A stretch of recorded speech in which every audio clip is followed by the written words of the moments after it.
C'est une idée qui peut faire rire, mais la seule façon de combattre la peste, c'est l'honnêteté. Albert Camus. Bonjour, ici Robin de High Tech Pickers et bienvenue à mon podcast du samedi 15 février 2020. Toujours concernant le coronavirus de Wuhan. Donc, quand je me suis levé ce matin, j'ai pu voir malheureusement la triste nouvelle. Il y a un mort de plus en dehors de la Chine.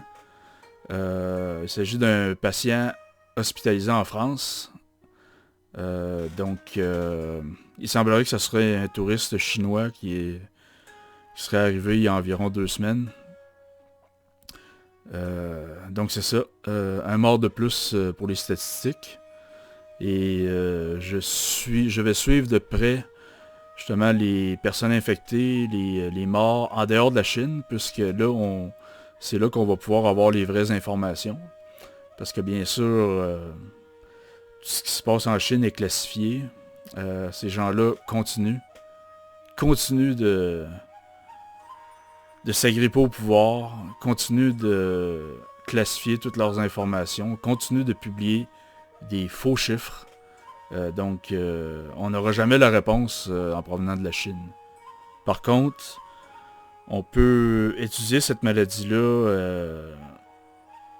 Les patients qui sont traités, les patients en dehors de la Chine qui sont présentement traités probablement dans les meilleures conditions, avec les meilleurs spécialistes au monde. Donc, on va pouvoir se faire une idée, une très bonne idée de ce qui se passe, le taux de mortalité, et peut-être trouver des façons de mieux traiter cette maladie-là. Donc, un patient est mort en France, qui porte le total à 4. Un à Hong Kong, un au Japon, un aux Philippines, et un en France. Les gens qui sont pognés à bord du Diamond Princess sont vraiment pas sortis de l'auberge. Encore un matin, les autorités japonaises ont sorti 67 nouveaux cas de coronavirus à bord du Diamond Princess.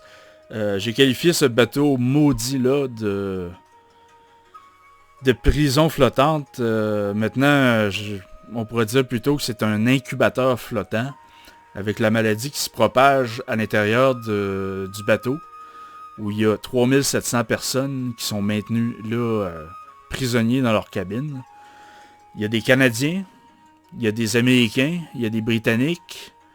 Puis dans les 3 cas, là, ce qu'on nous dit dans les médias, ce qu'on nous dit surtout dans ce qu'eux publient sur YouTube, c'est que nos gouvernements ne font absolument rien pour les aider.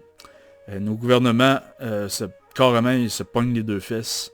Donc, sérieux, c'est un message à passer, là. Ça, c'est les gens qui sont là, les Canadiens, ce sont des vrais Canadiens, pas des citoyens de convenance. Donc, lâchez-vous les 2 fesses, puis allez les aider. Même chose pour les autorités américaines.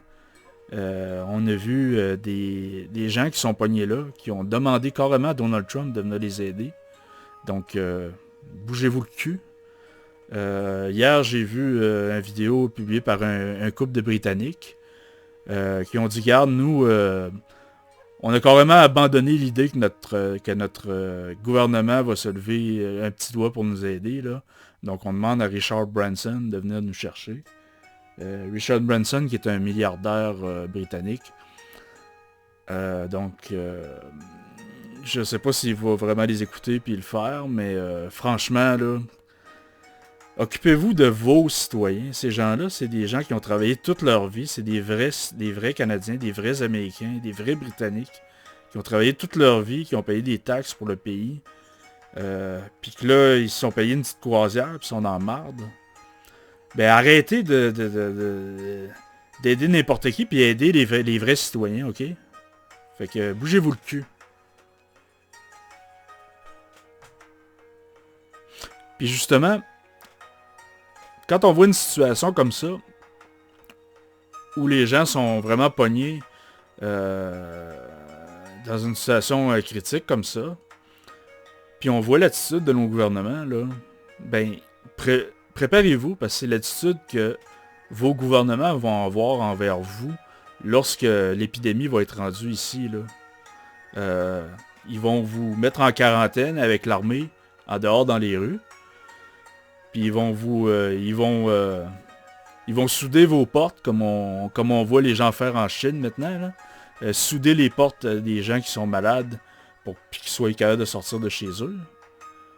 Puis ils vont vous laisser là à attendre de mourir, là. Fait que soyez prévoyants, là. Lorsque la maladie va arriver ici ou dans tous les autres pays, là, les autorités, c'est comme ça qu'ils vont vous traiter. Comme ils traitent présentement les gens du Diamond Princess.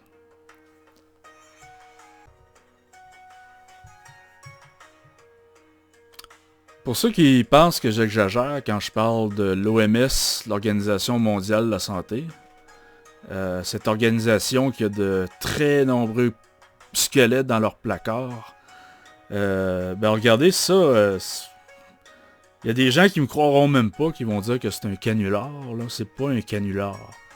C'est arrivé pour de vrai. L'Organisation mondiale de la santé en 2017, encore sous la direction du Dr Tedros, qui est le même Dr Tedros qui est là présentement, qui est supposé protéger le reste de la planète de l'épidémie de coronavirus en Chine. Il a nommé Robert Mugabe comme ambassadeur de la bonne foi de l'OMS. Ambassadeur de la bonne foi de l'OMS, Robert Mugabe. Si vous ne savez pas qui est Robert Mugabe, cet individu-là, c'est la pire charogne que le continent africain a eue depuis Amin Dada ou Jean Bedel Bokassa. C'est le dictateur du Zimbabwe, l'ex-dictateur du Zimbabwe. Un gars qui a causé des génocides, l'effondrement complet de son économie, l'effondrement complet à peu près de toute institution dans son pays. Quand il était au pouvoir, c'est un gars qui a complètement ruiné son pays. C'est un monstre, c'est un morceau de cochon. Puis notre ami Tedros, lui, il l'a nommé comme étant ambassadeur de la bonne foi de l'OMS, l'Organisation mondiale de la santé. Donc, est-ce que ça c'est vraiment représentatif de la bonne foi de l'OMS, là, Robert Mugabe? Ben, posez-vous la question. Donc, en fait, je vais m'en tenir à ça pour aujourd'hui dans le podcast. Je vais revenir demain. Demain, j'aurai l'intention de vous démontrer, quand je dis que l'épidémie de coronavirus en Chine, le gouvernement chinois ainsi que l'OMS sont 100% responsables de ce qui se passe, sont 100% responsables des milliers de morts, des milliers de personnes qui souffrent, et maintenant de ce qui va se passer dans le monde avec probablement des millions de personnes qui vont mourir. Je vais vous le démontrer, puis je vais vous expliquer pourquoi j'ai eu des informations privilégiées. Fait que je suis Robin de High Tech Pickers. S'il vous plaît, si vous voulez que YouTube vous avertisse de mes prochaines vidéos, abonnez-vous à ma chaîne, puis pesez sur la petite cloche qui est à côté pour être averti de toutes les nouvelles notifications qui vont venir de mon canal. Parce que YouTube, présentement, il essaie un petit peu de mettre en quarantaine les gens qui parlent du coronavirus. Ils ont commencé par démonétiser les gros YouTubers qui en parlent. Vous allez peut-être remarquer là, tout dépendamment des podcasts que je fais ou quand j'en fais en anglais. Un peu en dessous du vidéo, là, en haut du titre, ils mettent une publicité pour l'Organisation mondiale de la santé. Ça, c'est fait sans notre consentement. C'est fait de façon autoritaire par YouTube. Donc, c'est comme pas tellement logique, là. Moi, je vous dis que ces gens-là sont responsables de l'épidémie, puis YouTube, ils font leur promotion gratuitement pour...